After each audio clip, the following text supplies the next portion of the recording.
안녕하십니까, 우리 사랑하는 제자 여러분들 반갑습니다. 영재원TV의 전진웅 원장입니다. 자, 오늘 우리 독서일기 또 우리 시작되어져야 되는데 오늘 4편은 더 위험한 과학책입니다. 너무나도 유명한 책, 우리 여러분들이 그리고 많이 읽었던 책, 아마 집에 영재원 준비했던 친구들이라고 한다면 이 책 한 권쯤은 다 있을 거라고 저는 생각이 됩니다.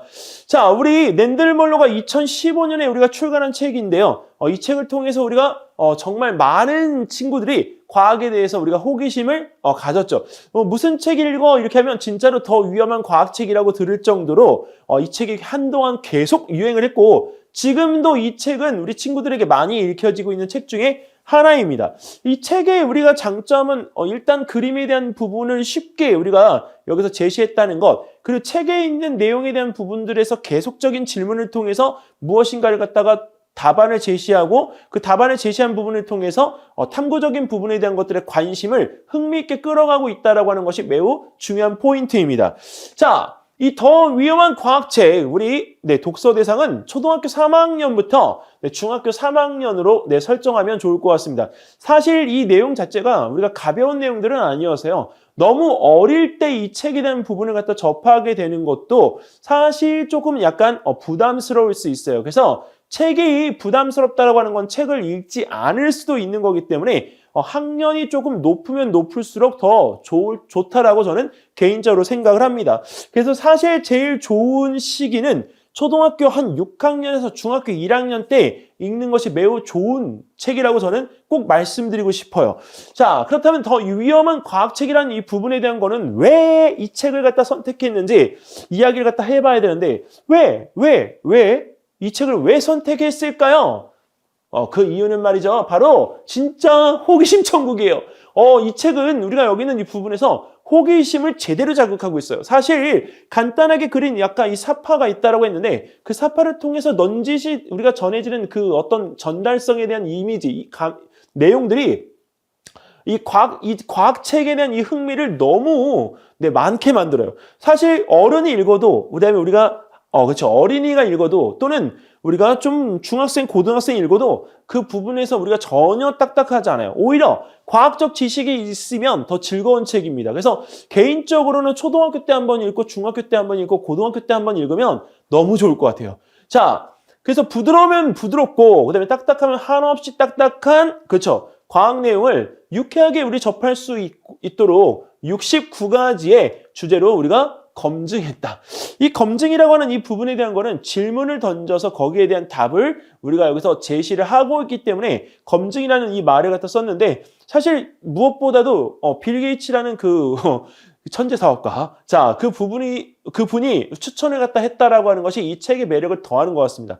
자, 일단 이 책을 갖다가 우리가 극찬했던 이 빌 게이츠, 휴가를 가서 이 책을 읽었는데 그 자리에서 책 다 읽고 나서 브릴런트 이렇게 우리가 얘기를 했다고 하잖아요. 자, 근데 이 분이, 그렇죠, 전 세계 그 제일의 갑부죠. 얼마 전에 우리가 보니까 인공지능의 관심도가 우리가 쏠리면서 그 마이크로소프트의 우리가 주가가 30조 달러를 돌파했다고 합니다. 와, 대박인 거예요, 여러분들. 세계 최고인 거죠. 자, 마이크로소프트의 창업자이면서 AI 에이전트에 대한 어떤 예고를 갖다 했던 이 분이 사실 이 책에 대한 부분을 갖다가 이렇게 읽으면서 접했다라고 하는 건 박학다식하면 할수록 내용이 더 즐겁고 재밌다. 머리에 대한 유쾌함과 머리를 갖다 이렇게 우리가 주물러 줄 수 있는 그러한 자극을 갖다 줄 수 있는 책이라는 점을 우리가 한번 생각해 보지 않을 수 없습니다.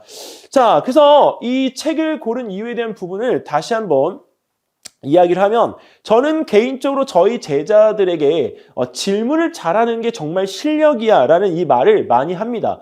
근데 질문을 우리가 여기서 연습시켜주는 것도 없고요. 질문을 갖다가 했을 때 질문 못하게 하는 어른이 더 많아요. 뭘 물어보면 물어볼 수가 없어요. 왜? 물어보면 답을 얻는 게 아니라 그 물어보면 오히려 막는 경우가 더 많기 때문에 질문에 대한 습관이 우리가 이렇게 잘 몸에 배어 있지 않습니다.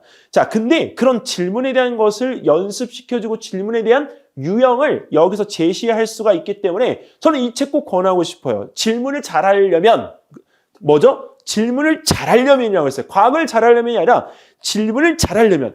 근데 이게 요새 과학 공부의 트렌드죠. 뭔가 문제점에 대한 부분을 발견하기 앞서 내가 그 스스로가 던지는 질문에 대한 이 부분이 가벼울 수도 있겠지만 그 질문에 대한 것들이 핵심적으로 우리가 있다면 훨씬 더 좋은 질문들을 만들어낼 수가 있기 때문에 질문에 대한 역량, 문제 발견에 대한 역량이 더 중요해졌습니다.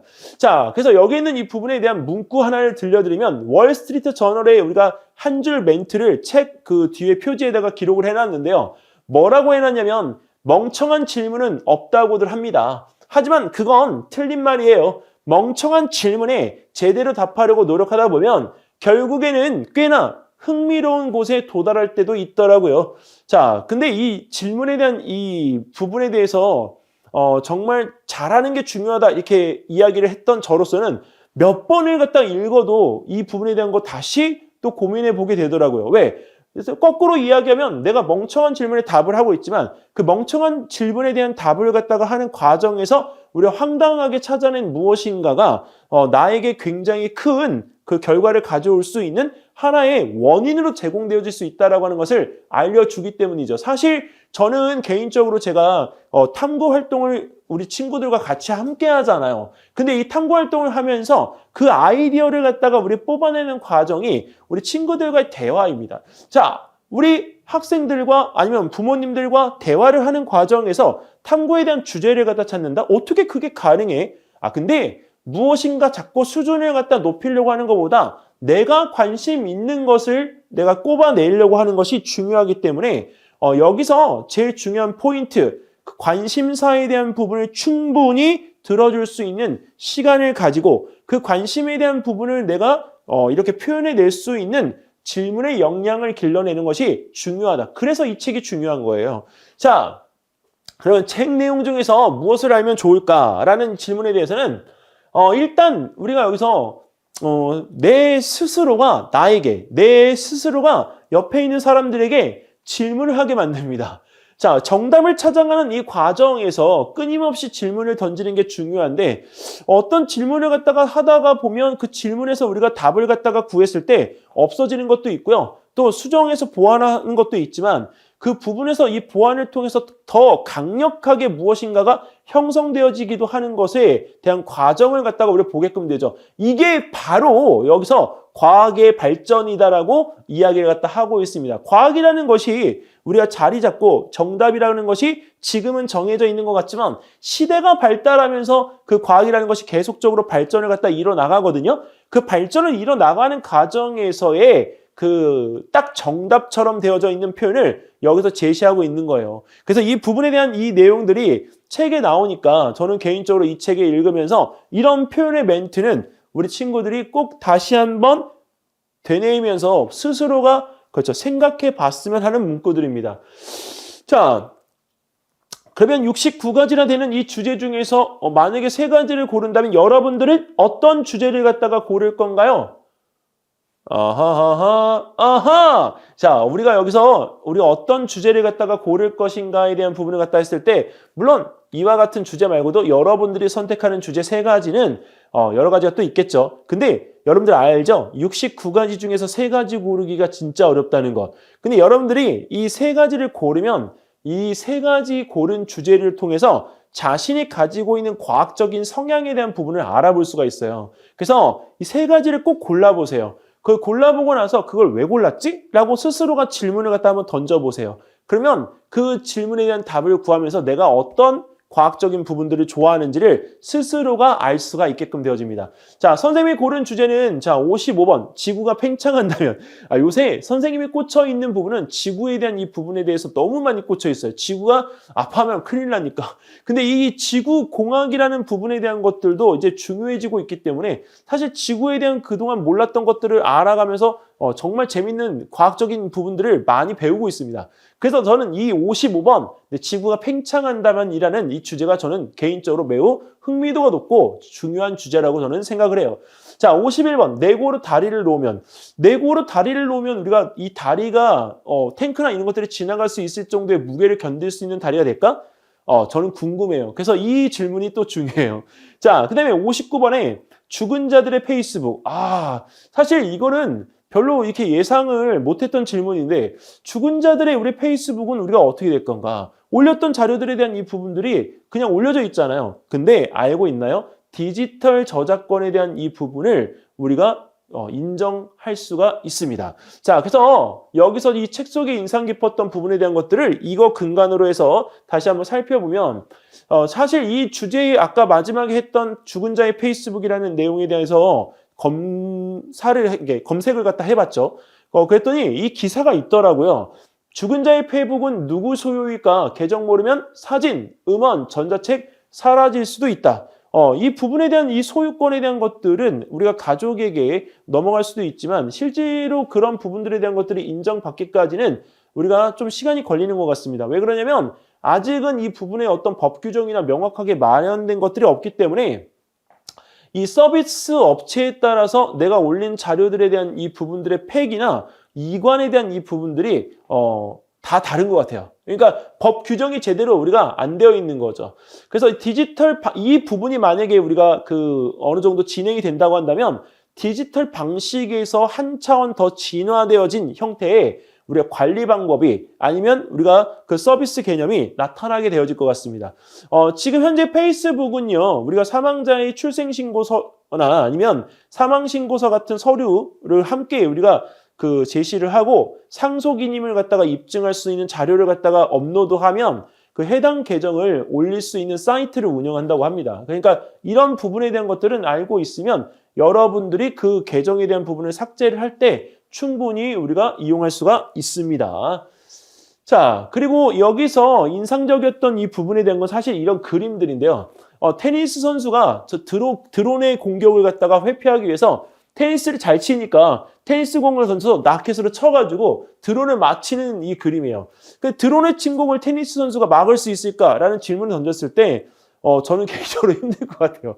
왜 그러냐면 이 드론이라고 하는 이 부분이 사실 자유자재를 우리가 날아다니다가 보면 거기 있는 테니스 공에 대한 이 부분에 대해서 피할 수도 있지 않겠어요?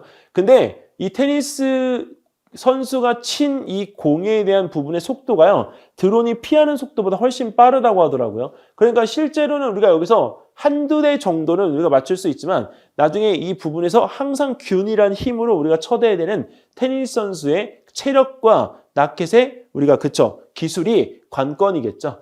이런 부분들보다는 개인적으로 이 드론에 대한 부분들이 접근하지 못하도록 하기 위한 파동의 기술을 저는 한번 여기서 펼쳐보고 싶더라고요. 그래서 내 스스로가 아니면 여러분들 스스로가 이런 것들에 대한 부분들을 우리가 보면서 나라면 어떻게 했을까라는 것을 한 번쯤 고민해 봤으면 좋겠습니다. 자, 그리고 정말 우리가 여기서 지구 반대편의 빙하를 녹여서 수영장에 물을 채웠을 때 이게 가능할까? 정말 이게 실제로 존재할 수 있을까? 라는 생각이 들더라고요. 그래서 우리 이런 개념에서 장소를 갖다가 우리가 전혀 생각하지 않은 무시한 상태에서의 공간 제약을 우리가 벗어난 어떤 현상을 설명해야 되는 과정이거든요.